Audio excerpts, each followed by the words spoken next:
দ্বাদশ শ্ৰেণীৰ পদাৰ্থ বিজ্ঞানৰ ৫ নং অধ্যায় চুম্বকত্ব আৰু পদাৰ্থ মেগনেটিজিম এণ্ড মেটাৰ এই অধ্যায়টো আজি আৰম্ভ কৰিবলৈ লৈছোঁ।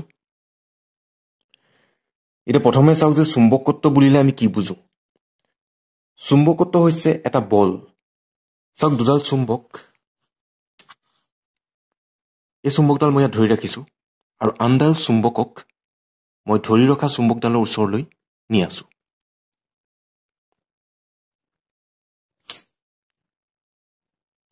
এটা সময়ত ধৰি ৰখা চুম্বকডালে আনডাল চুম্বকক টানি লৈ গ'ল তাৰ কাষলৈ। গতিকে এই চুম্বকডালে এইডালৰ ওপৰত টনা বল প্ৰয়োগ কৰিলে বুলি আমি ক'ব পাৰোঁ। আকৌ এবাৰ চাওক,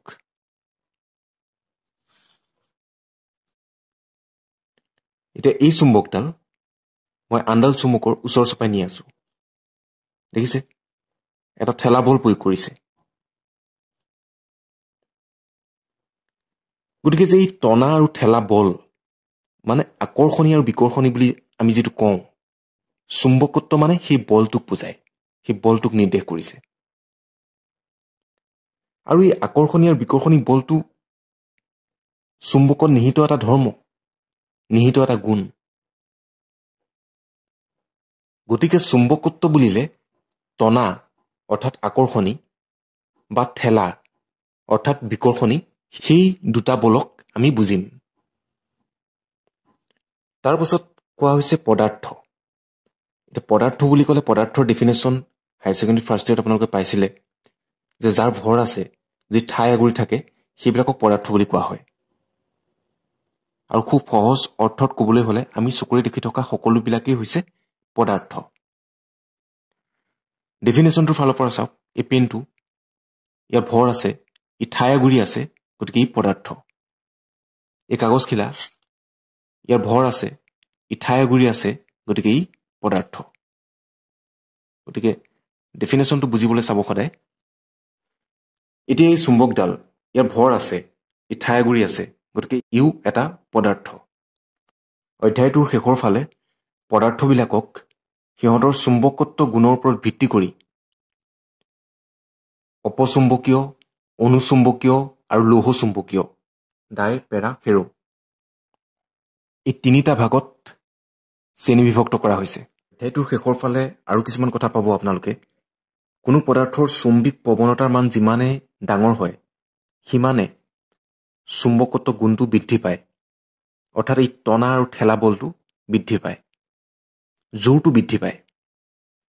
টনা আৰু ঠেলা বল মানে কি? জোৰ, চুম্বকডালৰ জোৰটোক সূচাইছে। আৰু ছায়েন্সৰ কিবা প্ৰজেক্টৰ কাৰণে এইবিলাক চুম্বক ইমান কামত নিদিয়ে, কাৰণ এইবিলাকৰ জোৰটো সীমিত। এতিয়া কিছুমান ছায়েন্সৰ প্ৰজেক্টত এইবিলাকতকৈ শক্তিশালী চুম্বক আমি ব্যৱহাৰ কৰিবলগীয়া হয়।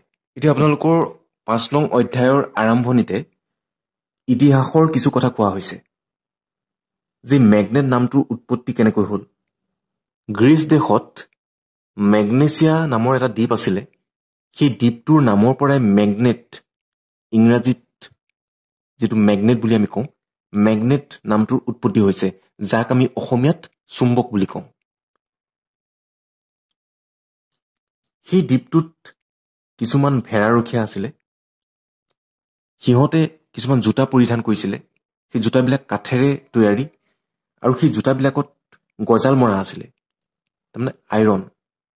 আৰু লগতে কোৱা হৈছে তেওঁলোকে যিবিলাক এছাৰি ব্যৱহাৰ কৰিছিলে, যিহেতু তেওঁলোক ভেড়াৰখীয়া আছিলে, সেই এছাৰিবোৰৰ এমূৰত লোৰ টুপি আছিলে।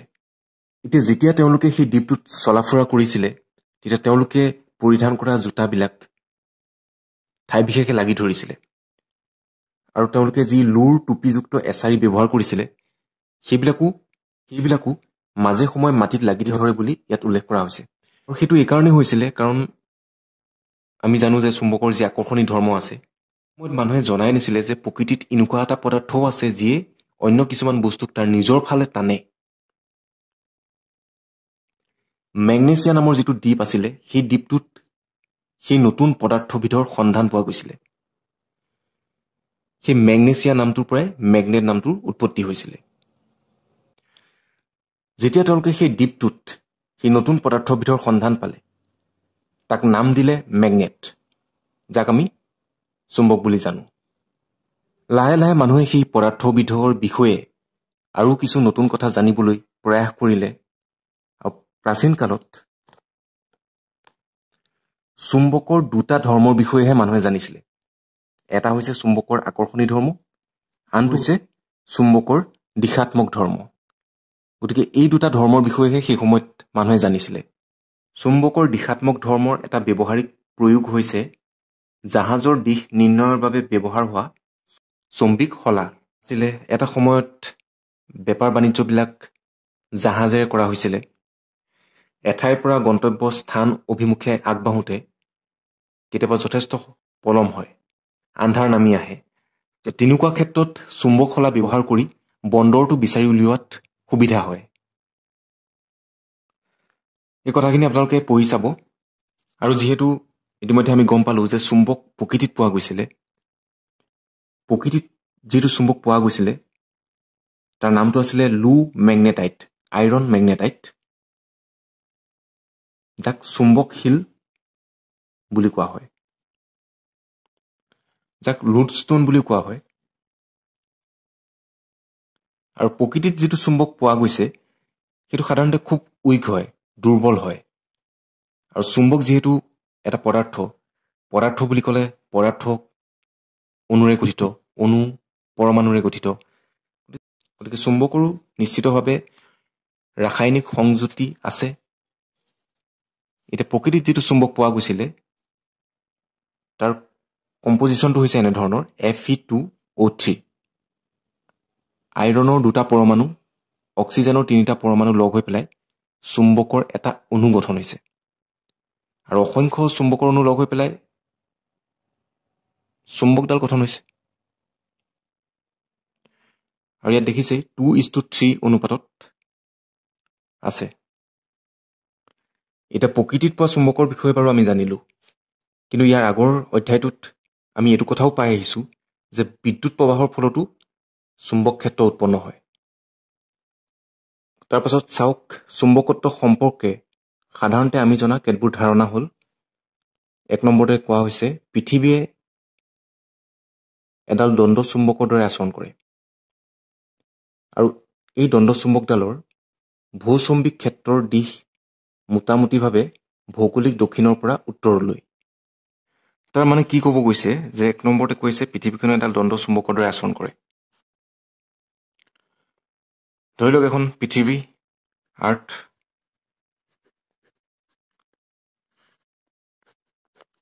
যিহেতু কোৱা হৈছে পৃথিৱীয়ে চুম্বক এডালৰ দৰে আচৰণ কৰে। গতিকে ধৰি লওক এডাল দণ্ড চুম্বক, এইফালে চুম্বকডালৰ নৰ্থ পোলটো আছে আৰু এইফালে চাউথ পোলটো আছে। আমিবিলাক আছোঁ ক'ত? আমি পৃথিৱীৰ উপৰিভাগত থাকোঁ। গতিকে পৃথিৱীখনে এডাল দণ্ড চুম্বকৰ দৰে আচৰণ কৰে, মানে পৃথিৱীৰ অভ্যন্তৰত এডাল কাল্পনিক চুম্বক আছে বুলি ভাবি লওক। আৰু চুম্বক আছে যেতিয়া চুম্বক ক্ষেত্ৰ থাকিবই। ইয়াত কৈছে যে এই ভূচুম্বিক ক্ষেত্ৰৰ দিশ মোটামুটিভাৱে ভৌগোলিক দক্ষিণৰ পৰা উত্তৰলৈ। এতিয়া ভৌগোলিক উত্তৰ মানে হৈছে উত্তৰ দিশটো। পৃথিৱীৰ যিটো উত্তৰ দিশ সেইটো হৈছে ভৌগোলিক উত্তৰ, পৃথিৱীৰ যিটো দক্ষিণ দিশ সেইটো হৈছে ভৌগোলিক দক্ষিণ। এতিয়া চাওক, পৃথিৱীৰ যিডাল চুম্বক তাৰ উত্তৰ মেৰুটো এইফালে আছে, এডাল ইয়াত আছে বুলি ধৰি লওক, ভাবি লওক ইয়াৰ ভিতৰত আছে। উত্তৰ মেৰুটো আছে এইফালে, দক্ষিণ মেৰুটো এইফালে আছে। চ' পৃথিৱীৰ যিডাল কাল্পনিক চুম্বক সেই চুম্বকডালৰ নৰ্থ পোল, উত্তৰ মেৰুটো আছে এইটো দিশে। চ' এই দিশটোত পৃথিৱীৰ দক্ষিণ দিশটো থাকিব, দক্ষিণ দিশটো থাকিব।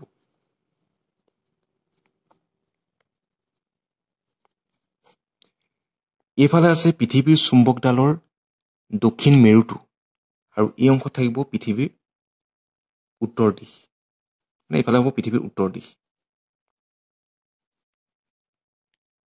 মুক্তভাৱে যেতিয়া চুম্বক এডাল ওলমাই ৰখা হয় সেই চুম্বকডাল উত্তৰৰ পৰা দক্ষিণলৈ থাকে কিন্তু ইয়াত কৈছে যে ভূচম্বিক ক্ষেত্ৰৰ দিশ মোটামুটিভাৱে দক্ষিণৰ পৰা উত্তৰলৈ ওলোটা হয় এইফালে দক্ষিণ দিশটো আছে এইখিনিত যদি মানুহ এজন থিয় হৈ পেলাই চুম্বক শলা এডাল লৈ থাকে তেতিয়াহ'লে এই অংশত দক্ষিণ দিশটোক দেখুৱাই থাকিব কাৰণ দেখুৱাই থাকিবই লাগিব কাৰণ এইফালে কি আছে পৃথিৱীৰ নৰ্থ পোলটো আছে গতিকে এইফালে আপুনি ধৰি ৰখা চুম্বকডালৰ সাউথ পোলটো থাকিব এডাল চুম্বক শলা আপুনি ধৰি ৰাখিছে ইয়াত এই চুম্বক শলাডালৰ এই নৰ্থ পোলটো ফালে থাকিব সাউথ পোলটো আৰু ইটো মূৰে থাকিব নৰ্থ পোলটো সেইটো এই কাৰণেই হ'ব কাৰণ ইহঁত দুটা কি হয় আকৰ্ষণত থাকিব বিপৰীত মেৰুবিলাকেহে আকৰ্ষণ কৰে দুডাল চুম্বক নৰ্থ আৰু সাউথ এই বিপৰীত মেৰুবিলাকৰ মাজত আকৰ্ষণ হয় গতিকে হাতত থকা চুম্বকডালৰ উত্তৰ মেৰুটো যিফালে থাকিব সেইফালে হ'ব পৃথিৱীৰ উত্তৰ দিশ দক্ষিণ মেৰুটো যিফালে থাকিব সেইফালে হ'ব পৃথিৱীৰ দক্ষিণ দিশ কিন্তু পৃথিৱীৰ যি ভিতৰত যিডাল চুম্বক আছে তাৰ বিপৰীত মেৰুটো থাকিব চুম্বক শলা এডাল লৈ আছে হাতত চুম্বক শলাডালৰ নৰ্থ আৰু সাউথ পোলটো এনেধৰণে আছে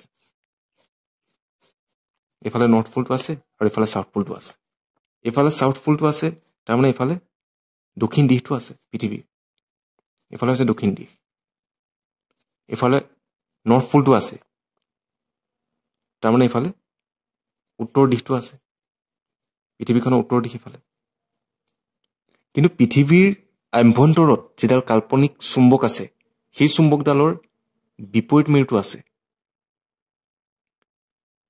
যিটো দিশে এই চুম্বকডালৰ নৰ্থ পোলটো আছে পৃথিৱীৰ চুম্বকডালৰ সেইফালে সাউথ পোলটো আছে চুম্বক শলাডালৰ যিফালে সাউথ পোলটো আছে পৃথিৱীৰ অভ্যন্তৰত থকা যিডাল কাল্পনিক চুম্বকৰ কথা কোৱা হৈছে সেই চুম্বকডালৰ নৰ্থ পোলটো আছে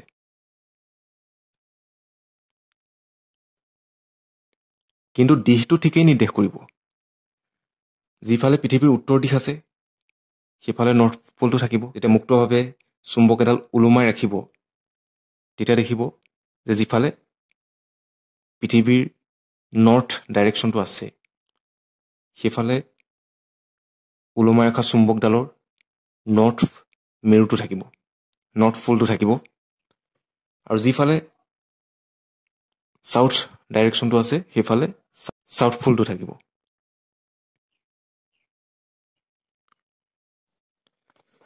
দুই নম্বৰতে কোৱা হৈছে দ্বন্দ্ব চুম্বক এডাল মুক্তভাৱে ওলমাই থলে ই উত্তৰা দক্ষিণা হৈ থাকে এডাল দ্বন্দ্ব চুম্বক এই চুম্বকডাল যদি মুক্তভাৱে ওলমাই ৰাখে সূতা এডালেৰে বান্ধি মুক্তভাৱে ওলমাই ৰাখিলে উত্তৰৰ ফালে মূৰ কৰি থকা প্ৰান্তক উত্তৰ মেৰু এই চুম্বকডালৰ যিটো প্ৰান্ত উত্তৰ ফালে মূৰ কৰি থাকিব সেইটো হ'ব উত্তৰ মেৰু আৰু যিটো প্ৰান্ত দক্ষিণ দিশে মূৰ কৰি থাকিব সেই প্ৰান্তটোক কোৱা হ'ব দক্ষিণ মেৰু ৩ নম্বৰতে দিয়া আছে দুডাল চুম্বকৰ উত্তৰ মেৰু দুটা ওচৰ চপাই আনিলে সিহঁতৰ মাজত বিকৰ্ষণ হয় ইয়াৰ বিপৰীতে চুম্বক এডালৰ উত্তৰ মেৰু আৰু আন এডালৰ দক্ষিণ মেৰুৰ মাজত আকৰ্ষণ হয় একে মেৰুৰ মাজত বিকৰ্ষণ হয় বিপৰীত মেৰুৰ মাজত আকৰ্ষণ হয়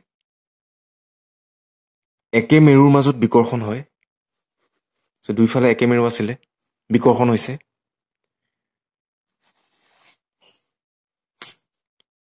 আৰু বিপৰীত মেৰুৰ মাজত সদায় আকৰ্ষণ হয় 4 নম্বৰতে কোৱা হৈছে চুম্বকৰ উত্তৰ মেৰু অথবা দক্ষিণ মেৰুক অকলশৰীয়া কৰিব নোৱাৰি দ্বন্দ্ব চুম্বক এডাল দ্বিখণ্ডিত কৰিলে অপেক্ষাকৃত কম শক্তিৰ দুডাল একেধৰণৰ দ্বন্দ্ব চুম্বক পোৱা যায় এতিয়া চুম্বকৰ ক্ষেত্ৰত একক মেৰুৰ অস্তিত্ব পোৱা নাযায় অৰ্থাৎ চুম্বক এডালৰ কেতিয়াও এটা মেৰু অকলশৰীয়াকৈ থাকিব নোৱাৰে ধৰি লওক এডাল চুম্বক এডাল দ্বন্দ্ব চুম্বক ইফালে নৰ্থ পোলটো আছে ইফালে সাউথ পোলটো আছে ইয়াক দুটুকুৰা কৰি দিয়া হ'ল তেতিয়া এইফালে নৰ্থ পোলটো আৰু এইফালে অকল চাউথ পোলটো তেনেধৰণৰ হৈ নাথাকে। এইফালে নৰ্থ পোলটো আছে, চ' এইফালে চাউথ পোলটো থাকিব। এইফালে চাউথ পোলটো আছে, এইফালে নৰ্থ পোলটো থাকিব। কেতিয়াও এটা মেৰু অকলশৰীয়াকৈ নাথাকে। চুম্বকৰ ক্ষেত্ৰত অকলশৰীয়া একক মেৰুৰ অস্তিত্ব পোৱা নাযায়। উত্তৰ আৰু দক্ষিণ মেৰুক কেতিয়াও আপুনি পৃথক কৰিব নোৱাৰে। উত্তৰ মেৰু যদি আছে, দক্ষিণ মেৰু থাকিবই। ইয়াক যদি আৰু সৰু সৰু দ্বিখণ্ডলৈ আপুনি ভাগ কৰি দিয়ে, তেতিয়াও এই দুইটা মেৰু তাত থাকিবই। তেতিয়াও north pole, south pole, north south থাকিবই। 5 নম্বৰতে কোৱা হৈছে লো আৰু তাৰ সংকৰৰ পৰা চুম্বক বনাব পাৰি। মানুহে যেতিয়া গম পালে যে চুম্বকত কি আছে, দেখিলে যে Fe2O3, প্ৰকৃতিত যি চুম্বকৰ সন্ধান পোৱা গৈছিলে তাত কি আছে, যেতিয়া গম পালে যে Fe2O3 দুটা আইৰণৰ পৰমাণু আৰু 3টা অক্সিজেনৰ পৰমাণু, তেতিয়া মানুহে চিন্তা কৰিলে যে কৃত্ৰিমভাৱে চুম্বক বনাব পৰা যায় নেকি। গতিকে ইয়াত কোৱা হৈছে যে লো আৰু তাৰ সংকৰৰ পৰা চুম্বক বনাব পাৰি বা বনোৱা হয়। তাৰ পাছত কোৱা হৈছে দ্বন্দ্ব চুম্বক। দ্বন্দ্ব চুম্বক দ্বন্দ্বডালৰ দৰে, তাৰ পৰাই নামটো আহিছে দ্বন্দ্ব চুম্বক। এডাল আপোনালোকৰ যিবিলাক প্ৰেক্টিকেল থাকে, প্ৰেক্টিকেলবিলাকত দ্বন্দ্ব চুম্বক আৰু চুম্বক খলা এইবিলাক ব্যৱহাৰ কৰা হয়। আৰু কিছুমান মেগনেট থাকে ইউ শেপৰ, ইউ আকৃতিৰ মেগনেট, গতিকে এডাল হৈছে বাৰ মেগনেট। কিছুমান মেগনেট থাকে ইউ শেপৰ, যিবিলাকক অশ্বক্ষুৰাকৃতিৰ চুম্বক বুলি কোৱা হয়, হৰ্ছ মেগনেট। আৰু মেগনেটিক নিডলৰ কথাটো পাইছেই আপোনালোকে। মেগনেটিক নিডল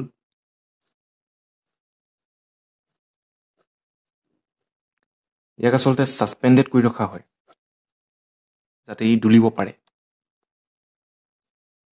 মুক্তভাৱে যাতে দুলিব পাৰে।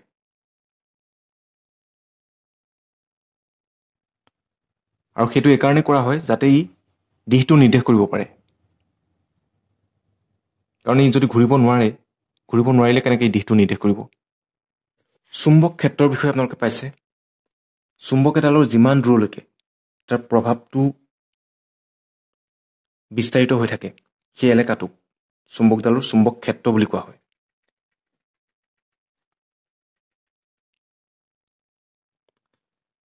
এটা কথা লক্ষ্য কৰক, এই দুডাল চুম্বক এডাল আনডালৰ ওচৰলৈ মই নি আছো। ইয়াক মই লগাই দিবগৈ নালাগে, টাচ কৰিবগৈ নালাগে। উইদাউট কণ্টেক্টতে ইডালে আনডালৰ ওপৰত বিকৰ্ষণ কৰে। এতিয়া এই পিনটো টাচ কৰি ঠেলিব লাগিব, তেতিয়া ই মুভ হ'ব, তেতিয়া তাৰ স্থানৰ পৰিৱৰ্তন হ'ব। কিন্তু চুম্বকৰ ক্ষেত্ৰত তেনেকুৱা নহয়, আৰু নহয় এইকাৰণেই কাৰণ তাৰ এখন নিজা ফিল্ড আছে, তাৰ চাৰিওফালে এটা প্ৰভাৱ আছে, যাক কোৱা হৈছে চুম্বক ক্ষেত্ৰ বুলি। গতিকে ফিল্ড শব্দটো তেতিয়া ব্যৱহাৰ কৰা হয় যেতিয়া সংস্পৰ্শ অবিহনে, উইদাউট কণ্টেক্টত ইটোৱে আনটোৰ ওপৰত বল প্ৰয়োগ কৰে। উদাহৰণস্বৰূপে মাধ্যাকৰ্ষণিক ক্ষেত্ৰ।